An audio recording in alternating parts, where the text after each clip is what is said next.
विक्रम बेताल की ये अनोखी पहेली प्राचीन स्टोरी टेलिंग यानी कहानी कहने की कला का एक जबरदस्त उदाहरण है।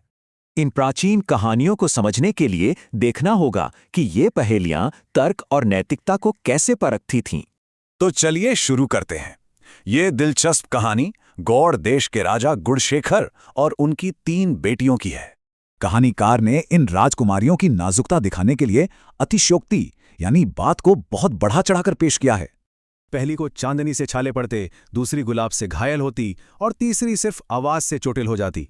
इन्हें बचाने के लिए राजा ने उन्हें अंधेरे, बेहद मुलायम कपड़ों और एकदम सन्नाटे के बीच रखा। इस अविश्वसनीय कोमलता की अफवाहें सुनकर पड़ोसी राज्य का एक राजकुमार सच्चाई का पता लगाने वहां पहुंच गया। राजकुमार ने तीनों की अनोखी परीक्षा ली और सच मानिए वो अजीबोगरीब अफवाहें बिल्कुल सच साबित हुईं। सबसे बड़ा ट्विस्ट तब आया जब छोटी राजकुमारी दूर मसाला कूटने की सिर्फ आवाज सुनकर ही बेहोश हो गई।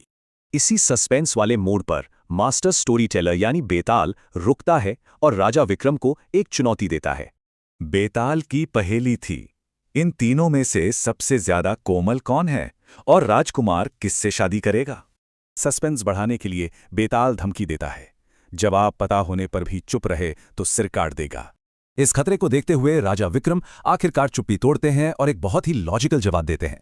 विक्रम पूरे कॉन्फिडेंस से कहते हैं कि आवाज से बेहोश होने वाली तीसरी राजकुमारी ही सबसे ज्यादा कोमल है।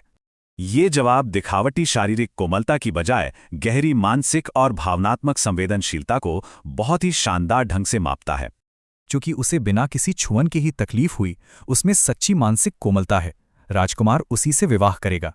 इस बेहतरीन और सहानुभूति से भरे जवाब से बेताल एकदम खुश हो जाता है और तुरंत उड़ जाता है। देखा जाए तो ये अतिशयोक्ति साफ मन और शुद्ध विचार सिखाने की एक बेहद शानदार स्टोरी टेलिंग तकनीक थी। असली बात यह है कि एक शुद्ध और संवेदनशील मन दूसरों के दर्द को आसानी से महसूस कर लेता है। तो सवाल ये है कि आज की इस तेज तर्रार दुनिया में क्या हम वैसी गहरी सहानुभूति और संवेदनशीलता रखते हैं?